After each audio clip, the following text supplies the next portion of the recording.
एक और एक 11 बहुत सुंदर हिंदी कहानी रजू करता हूँ। एक बार की बात है कि एक घने जंगल में एक उन्मत्त हाथी ने भारी उत्पात मचा रखा था। वह अपनी ताकत के नशे में चूर होने के कारण किसी को कुछ नहीं समझता था। जंगल में ही एक पेड़ पर एक चिड़िया व चिड़े का छोटा सा सुखी संसार था। चिड़िया अंडों पर बैठी नन्हे नन्हे प्यारे बच्चों के निकलने के सुनहरे सपने देखती रहती।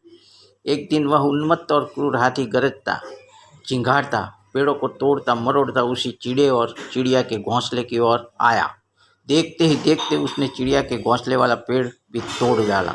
घोंसला नीचे आ गिरा, अंडे टूट गए और ऊपर से हाथी का पैर उन पर पड़ा। चिड़िया और चिड़ा चीखने चिल्लाने के सिवा और कुछ न कर सके। हाथी के जाने के बाद चिड़िया छाती पीट पीट कर रोने लगी।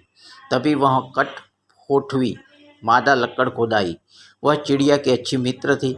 कठफोड़वी ने उनके रोने का कारण पूछा तो चिड़िया ने अपनी सारी कहानी बताई।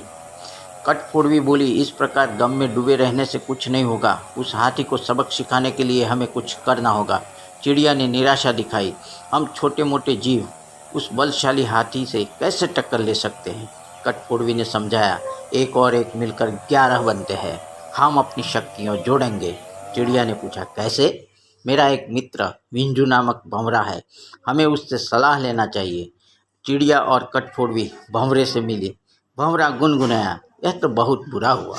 मेरा एक मेढक मित्र है, आओ उससे हम सहायता मांगते हैं। उन तीनों उस सरोवर के किनारे पहुँचे जहाँ वह मेढक रहता था।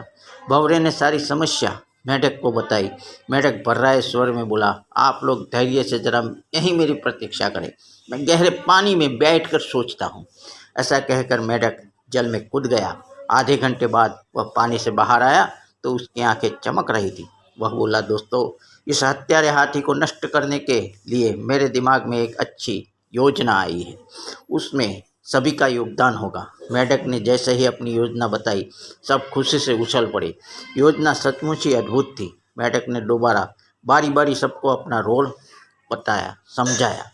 कुछ ही दूर वह उन्मत्त हाथी तोड़ फोड़ मचाकर वह पेट भरकर कौपलों वाली शाखाएं खाकर मस्ती में खड़ा झूम रहा था। पहला काम भंवरे का था। वह हाथी के कानों के पास जाकर मधुर राग गुंजाने लगा। राग सुनकर हाथी मस्त होकर आंखें बंद करके झूमने लगा। तभी कठफोड़वी ने अपना काम कर दिखाया। वह आई और अपनी सुई जैसी नुकीली चोंच से उसने तेजी से हाथी की दोनों आंखें बींध डाली। हाथी की आंखें फूट गई।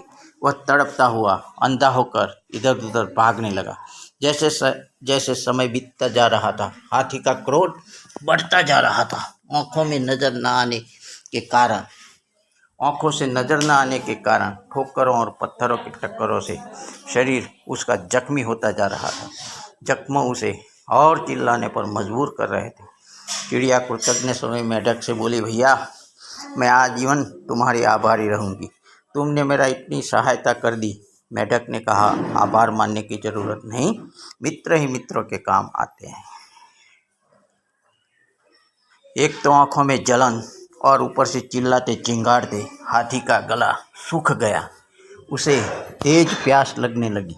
अब उसे एक ही चीज की तलाश थी और वो चीज थी पानी। पानी पानी उसका मन पुकार रहा था, पानी पानी। मेढक ने अपने बहुत से बंधु बांधवों को इकट्ठा किया और उन्हें ले जाकर दूर बहुत बड़े गड्ढे के किनारे बैठकर टर्राने के लिए कहा। सारे मेढक टर्राने लगे।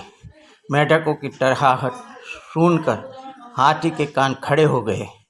वह यह जानता था कि मेढक जल स्रोत के निकट ही वास करते हैं।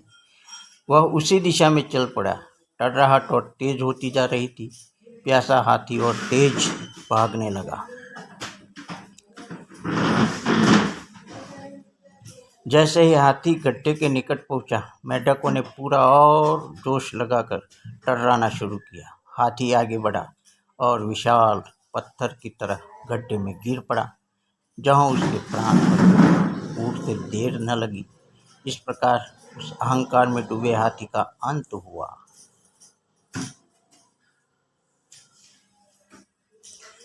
दोस्तों, यह कहानी सिद्ध करती है कि एकता में बल है और अहंकार का देर या सवेर अंत होता ही है। एक बात और भी है। एक और बात भी यह कहानी बताती है कि बुद्धिर्यस्य बलं तस्य। दोस्तों, मुझे उम्मीद है कि इस कहानी ने आपको ज़रूर कुछ नया अनुभव कराया होगा।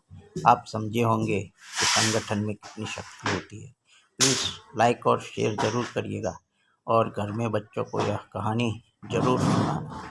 आप सबने मुझे धैर्य से सुना, इसलिए आपका आभार।